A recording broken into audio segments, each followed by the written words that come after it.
Keçe çıkmış boldu ele, bugün yok. Su yok. Kedi 2 ayda çıkmadı, 1 ayda çıkmadı. Kediç. Taza su içeriz içmez Kuda bilet. Naraka baraz bedep жүрөт Kuda bilet. Кара Кочкор айылына таза суу чыгарыш үчүн 1.400.000 сом жумшалып, бирок азыр эл суусу жок отурат. Кенжебек Дүйшеев ушул айылдын тургуну, биринчи топтогу майыптыгы бар. Үйүндө жубайы, неберелери менен тургандыктан аларга таза суу ташуу көйгөй жаратат. Аргасыз чакан суу кампа курган. 2 жыл мурун ал жашаган көчөгө чейин таза суу түтүгү келген, бирок суу чыкпайт. Ошо чыга элек суубуз. Турат ана кранда, ана эшим анда жасаткан бойдон, балдам жасап берген бойдон. Качан чыгат деп коет, ана жазда 1 айтты, күздө 1 айтты, жайда 1 айтты, эми кыш келди. Эми айдын жарым, караң жарым жарыктан эми качан жарык жеткенин билбейсим. Таза суу içeriz içmez Kuda билет. Эми наракка барабыз деп жүрөт Kuda билет. Акырет ичип калабыз деп ойлонуп турчу, муну Алла билет го. Чынын айтканда. Ошо өзүмүш дөңдө. Мына бизде ортолуктар бар, о жерде да бир нормальный чыкпайт.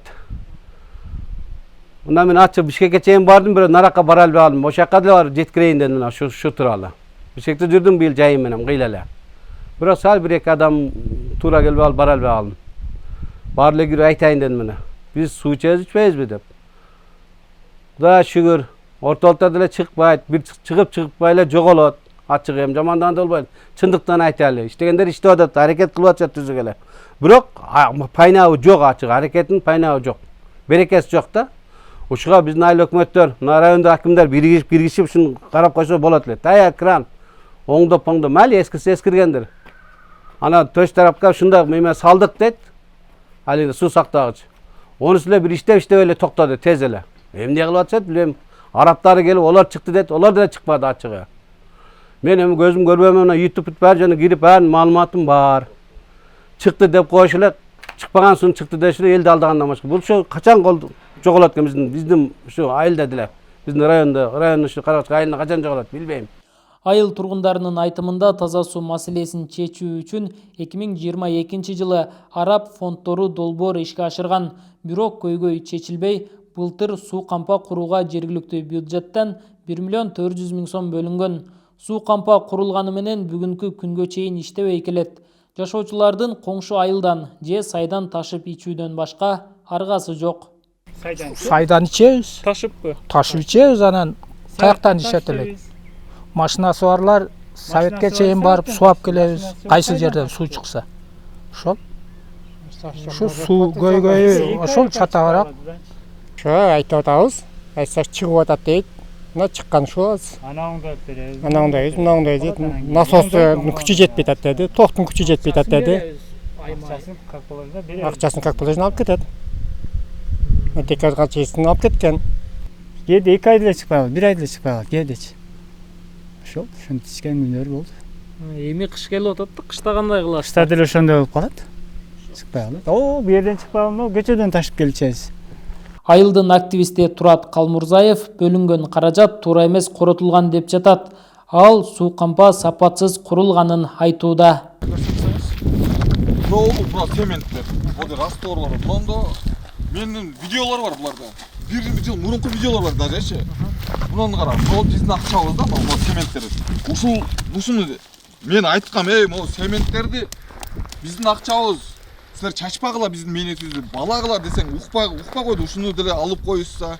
Мен деле алып коймокмун, просто мен мындай көрдүм да булардын кандай иш жүргүзүүлөрүн, кандай иштешин мындай байкасам, мен угушум боюнча тендерге жарыялабай бир ИПсы бар, бир досуна не кылып коюптур. Мону берип коюптур. Айыл өкмөтпү? Айыл өкмөт. Өзүнү мен сүрүштүрсөм өзүм тууган экен. То есть айылдаштар экен. Жалаң ошол өзү жактагы жанагындай тааныш ушундай нелерге берет экен да бул. Мына жөнөкөй нерсе ушул жеринен барып көр деп атат. Мына цементтер мына жатат монда мешокто. Эми ушуну мындай биздин кайта бир Каракочкор элинин эмгегин баалап коюш керек да ушулчу. Көрүнүштөрү кара. Ушул салган могул куйган резервуардагы толтурса суу жетпейт. Кыскасы эми талапка жооп бербейт. Улаз качантан бери ушундай жатат? Бул уже кургандан 1 жылдан бери ушундай жатат. 1 жыл эмес, даже 2 жыл кетти. 1 жыл 8 ай десем жаңылышпай, 6 ай ушундай жаңылышпайм да. Чын айткандачы. Мына ушул эле көрүнүш. Кечке айтам, дейм. Колуңардан эмне келет эле дейт. Жанакы суу өчкөн маалда элдин үзгүлтүк үмүтсүз суу ичиш үчүн курулган да. Анан бул жерден бир күн, 2 күн болсо дагы суу ичтиби? Каякта суу чыкса ичеби? Суу даже чыга элек бул жерде. Мына трубалар мына жатат. Мага просто жаным кейгени биздин мына элдин бюджетке төккөн акчалары ушул элге мына таза суу чыгып атат десе, деп сүйүнүп элдер мына кол чаап берет да, буларгачы эми колдоп берет да. А булар наоборот элди колдонуп атат да. Мына көмгөн трубалары, мына курган мына жараксыз, бардыгы жараксыз. Осы бардыгында ошо элдин акчасы кеткен. Чын айткандачы. Бул жактарды мына сапатын эле караса, курган сапаттан такта мол. Эми психоблок урганда деле кичине мындай фундамент куюш керек эле. Көрдүк эле да, көрдүңөр да. Кыскасы Айыл өкмөттүн орун басары Ибрайым Курманбаев кампадан тартылган түтүктөр эски экенин, суунун басымына чыдабай жарылып жатканын билдирди. Ал эми кудукту курууга тендерди Таза суу муниципалдык ишканасы өткөргөнүн айтып, иш кагаздарын көрсөтүшпөдү. Анан кийин эмки жылга мына республиканский бюджеттен полный таза сууну жаңылоо боюнча биздики немеге кирген титулиске. Ошо кирсе эмки жылдан баштап туруп оны баягы немелер системалар жаңылагандан кийин ал резервуар иштейт. Азыр убактылуу иштебей турат. Бирок куюп койгонбуз да. Ансыз таза сууну бергенге болбойт да, резервуарсыз. Аердан баягы хлор салып, тазалап аны элге кое бериш керек да. Ошонун максатта курулган ал. Сапаты кандай болгон? Сапаты болгон да, турат, курулган бардыгы өзүнүн немесин, эрежелери менен. Жаңы суу эртең эмки жылы таза суу кирсе, жаңы линиялар курулса, ошондо анан уланат жерге. Пока уланат, куруп болмочу турат. Качан сатталды эми ага? Менин билишим 1.380.000 сом ушунун тегерегинде болуш керек. Тендерди жеке ишкер Жыргал Акыев жеңип алган. Ага бир нече жолу телефон чалып, бирок байланыша албадык. Өкмөт башчы Нурбек Жолдошов аны менен дос тууган, тааныштыгы жок экенин айтууда. Таныш болсо эми карабыз алып балдар урган. Айылдаштарыңызбы? Тааныйм эми. Жок. Сыртынан тааныйм эми Карабузал районунун тургундары да. Мен эми башка айлык келип алып, тууганым, досум алып келип алып, иштетип не кылам, личный сөз. Каракулжар районунун акими Замирбек Сыдыков таза суу бардык айылда көйгөй жаратып жатканын белгиледи. Ал эми буга чейин каражат бөлүнүп, бирок максатына жетпей калган долбоорлорго тергөө органдары баа бериши керек дейт. Ар бир курулуштун сапаттуу жана сапатсыз короо боюнча, акчасынын каражатын кайра кетүү боюнча муну тергөөчү органдар бар, укук коргоо органдары.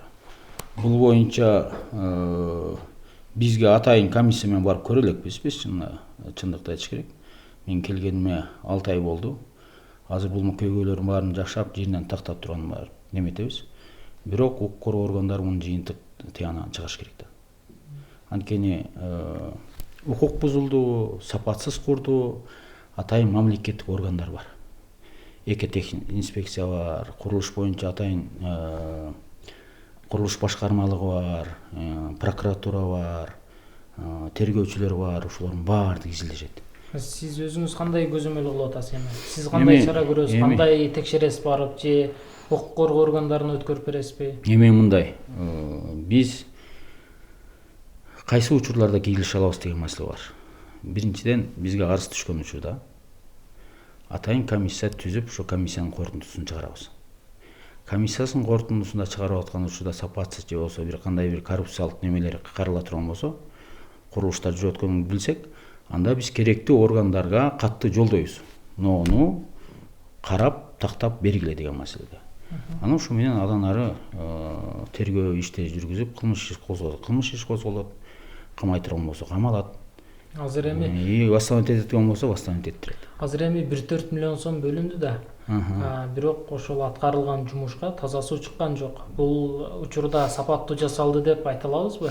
Эми 1,4 миллион сом боюнча менин кабарым жок, ачык эле айтайын.